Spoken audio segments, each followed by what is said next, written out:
And welcome to Thoughtful Tuesday with Aneta and I. We were supposed to be joined by one of our speakers today, Rachel, but she can't make it, which is absolutely fine. So we're still showing up. Her story is something that obviously we will not be talking about today, but what you guys will definitely want to know, and I do too. She's going to be a speaker at our online summit, even though she's currently going through chemotherapy, which I feel like, wow, there are so many people that just have these superpowers out there to show up no matter what. And today we're going to talk about that. Showing up as you are online can be hard. It can be vulnerable. It can be risky. A lot of, barriers and shields of your former self will just come down. But as we know on Substack, it's just the place of vulnerability. And I love it. And it's always been my superpower in my writing for the past decade. And slowly noticing that so many people are recognizing the power of storytelling. So, yeah. Aneta, what is your current stance on storytelling? I think storytelling is such a powerful thing.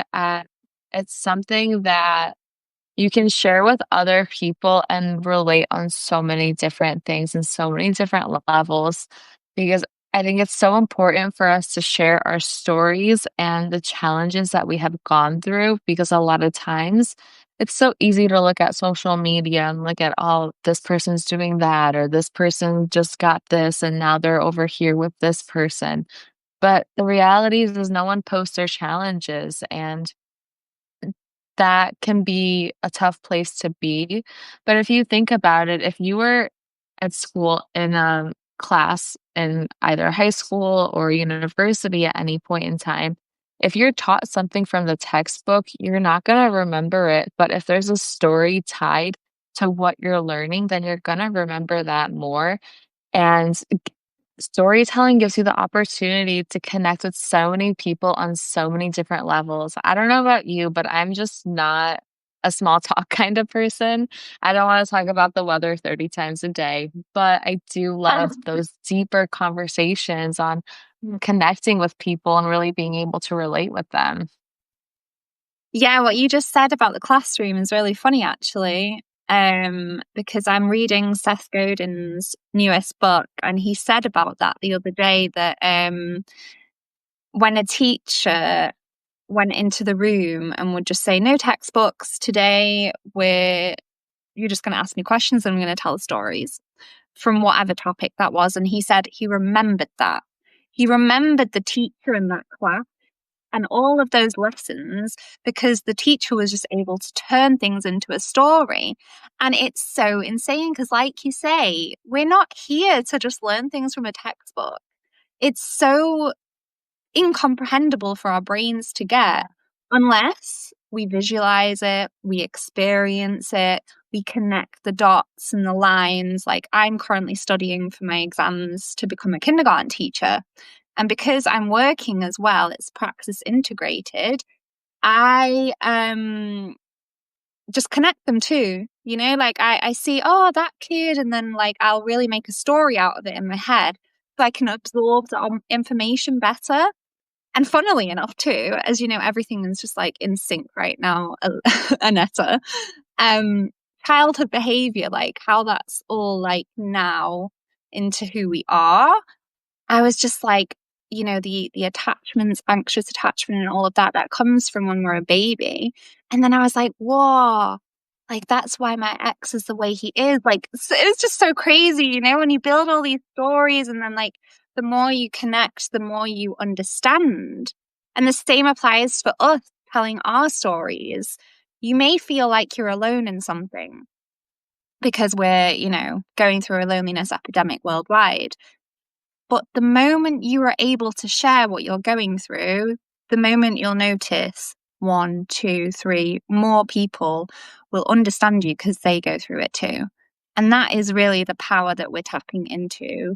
The power of telling your story is allowing yourself to be seen and heard, but inviting others to be seen and heard at the same time simultaneously. Yeah, absolutely. That really I was just thinking of this example as you were talking. It's like when you're learning how to tie your shoes as a kid, if somebody is trying to just tell you step by step, it's harder for you to remember how to tie your shoes.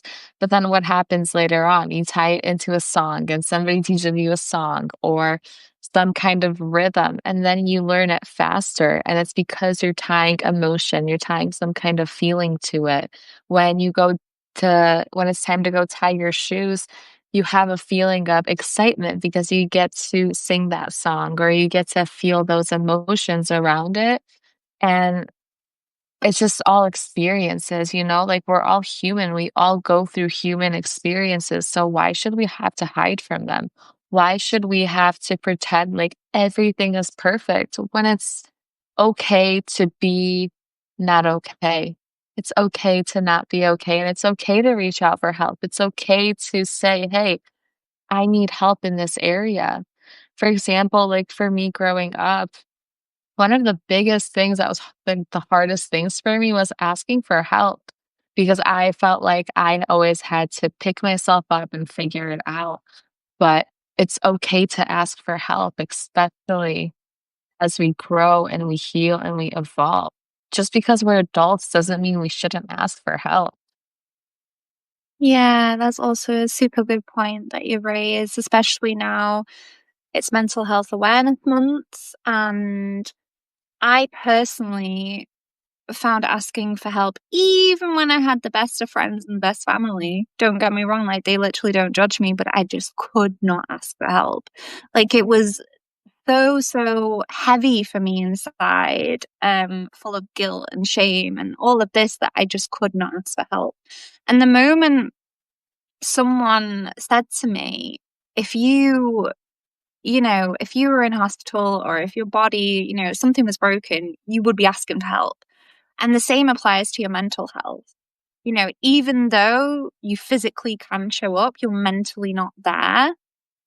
Not to take this conversation now into this, but at the same time, why not? Because it's a good chance for us to raise this point that you also just telling your story is a sign of asking for help sometimes. And you can also ask for help in different ways. It doesn't have to be directly, it can be indirect.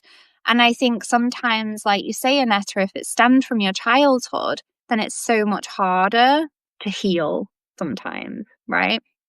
And so you have to be creative. Think of like ways that you can ask for help that aren't directly saying, can I have your help? Like, I need your help, because I know in a society that we're in, it's like hard for us to, let go of the ego and be vulnerable. But the more you're able to just, yeah, like know that you aren't alone in what you're going through, the more we can bring in this connection and community that Aneta and I are all for. That's why we're doing our online summit. The chance for us to all share our stories. We have 7 amazing speakers with all so many different backgrounds ready to share their stories for you to invite more light and love into your life. No, we are not all alone. And I don't lie. I know sometimes it feels like you're alone. I've been there, but you're not. There is so many people out there, even on Substack, strangers on Substack that are creative souls ready to help each other, ready to open up. So the more you notice that you aren't alone, the more you can like really like open up your heart. Being open to receiving. So many Yeah. times we're so taught by nature to be the helper, be the person that gives and be the person that helps. But at the end of the day, we need to take a step back and learn to receive as well. We need to know that it's okay if somebody wants to offer help, it's okay to take help from them. If somebody wants to be there for you, it's okay. We need to learn how to receive. And I think a lot of times Yeah. as we're growing and we're evolving, it's not necessarily about learning new things. It's also about unlearning old habits, unlearning old patterns. I'll give you this example. I was in a really unhealthy relationship for about 3 years, and I felt like the world was upside down. I didn't know what the heck was going on. But when I left that relationship, if a man opened a door for me, I was genuinely confused. I was like, "Why are you doing that?" Like, it didn't make sense, and I didn't know how to receive it because I was still holding on to old patterns, old thinking habits, and I needed to unlearn that, and I needed to learn that if people wanna be nice to you, they're not just trying to get something from you. There are people out there who genuinely wanna be kind to you, and it goes to s not it's not always learning, it's unlearning as well. Totally with you. The I guess it really is. Sorry, let's see what people are saying. Yeah. Perhaps you want to be alone and there are others that feel the same way. Yeah, I get you, Applied Chaos. Thank you for sharing that you are alone. It seems like you're really battling with it. Um, there's a massive difference between loneliness and solitude, but there is a chance for you to also love your own company and not feel alone anymore when you're in a good mental health. I have a chapter in my self help book that's about solitude and the difference between the both and how you can really connect with yourself in order to feel not alone. Because at the same time, we've heard this quote so many times, right, Aneta? You can feel so alone if you're even surrounded by 100 people or like all your loved ones. Like, it really doesn't matter if you're physically on your own or if you're actually surrounded by people, you can feel more alone. So I just invite you, Applied Chaos, to also sounds really funny, Applied Chaos, but I don't know what your name is. um, to ask yourself, like, in what way are you alone? You know, you use a way also like journaling, writing to figure out for yourself. Do you want to be alone? Do you feel like it's good to be alone in some times, or is it like really actually bringing you down? Um, yeah, there are a lot of ways to source good energy when you want to. And yeah, I also understand that it can be very hard if you're in the wrong frame of mind to be alone. So like Aneta was saying, like seek help if you need it. Even on Substack, like there are just so many beautiful people on here that I've met, and we all care about each other. Like I really genuinely feel like Substack is like the place for the first time ever that people want genuine deep connections. It's not like Instagram or Facebook where it's all like surface level. Like here people want to get to know you and want to help each other. And trust that. The more you trust that energy, the more you will attract it. The more you trust aloneness, the more you'll be alone, or the more you'll feel it. I think there comes a lot of power in that. You know, it's also like it can be a transition phase as well. For example, like if you're Mm. used to always being around people who are not positive influences or people who don't add value to you and you want those fulfilling people, like I'll just talk on my personal experience. When I was younger, growing up, I grew up in a good neighborhood. The kids around me, they weren't doing the best things. They were smoking, they were drinking, really young ages. So then I started to do that at a really young age, and then I had to decide if I wanna keep going down that path or if I wanted to be better and learn more be more disciplined. So then I said I wanted to be more disciplined and I wanted to get away from that. So then I put my face into the dance studio. And I put all my time and effort there. If I wasn't in school, I was at dance, and that was my life. And it really did help propel me forward, but I wasn't meeting real people. It was just keeping me away from trouble.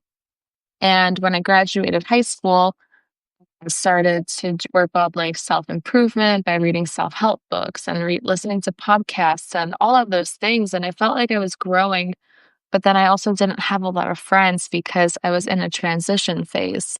And now I feel like I'm in a place where I'm meeting people and I'm getting the opportunity to connect with people who actually want to see each other win and people who want to see each other grow. And if I'm being completely honest, I'm not used to that. I'm just kind of like, whoa, this is like so new. But taking the road less traveled will eventually get you to where you want to be. It's not, you don't have to tell yourself that you're alone and you're on this path alone. No, you're just in a transition phase and you're being prepared for what you want and what you truly desire. So taking the road less traveled is a whole different meaning than saying I'm alone, because that goes back to what you were saying. You're creating that solitude within you. So when the right people do come around, when the right opportunities do come around, then you'll be ready to surround yourself and you'll be ready to be open to receive those opportunities and you'll be open and ready to receive those people in your life. So it's not just, what I'm trying to say is, if you take the road less traveled, just know it's a preparation season to get you to where you want to be. Yeah, it's a lovely reminder because life is just made of transitions. Like it's made of so many Yeah. transitions, and the more peace you can find in that flow of transition, the better it can get. But I really liked what you just said, that it's powerful, these statements with I am, like Emily just said. It's so true. You have to reframe these I ams, because what Aneta just said really is what we are. Like I said this in my newsletter before, it was brief, but it was from my heart. And words either curate your reality or destroy your reality. And the moment you are able to tap into that power, you can either change your life or destroy your life. And when Aneta is saying, like, if you're saying I am alone, it's a very good point, then you're not going to be able to receive the energy of others. If you're saying I am connected within and around me with love and light, you know, then you're going to attract the people around you that can help you not feel alone anymore, right? Or if you don't even want, if you're maybe not even ready to be with people, always know that you are never alone. Like even if you don't believe in God, there is a higher energy, whatever you want to call it. Like I believe in God, and I believe that there is this infinite intelligence within us all, guiding us, guiding our every step if we choose to be intentional and mindful of every step and word we say. So if I say I am connected with my higher self, then that already means I'm not alone, because I already have my intuition, I have my spirit, I have my mind, my body, and my soul. Like as human beings, we're not even like just one dimensional, right? Like we're going into like, all of these metaphysical elements. But yeah, just back to what Aneta said, it's like your energy will always attract what you say you are. So be ready to receive, and you will. And if you have resistance, then take it down. Like Aneta was saying before, a lot of this comes from past behaviors or past traumas or childhood. And it's up to us to break down those barriers and show ourselves grace, show ourselves love and acceptance and forgiveness in order to move on and be free. And it's only then when you are really able to then attract your worth. And that's what Aneta and I are bringing you in our online live summit. Not just us, we're full of different speakers from different backgrounds, but all with one fine red line is love. Self-love is so multi-dimensional, so many layers to it. And the more you learn to love yourself, the more life will blossom for you and not against you. Yeah. Yeah. And something that I want to add to that is, one I am statement that I'll always tell myself is, I am at the right place at the right time. I Yeah. think that's such a powerful I am statement. because a lot of times we may not fully see the fruition, we may not fully see the clarity in what we're doing.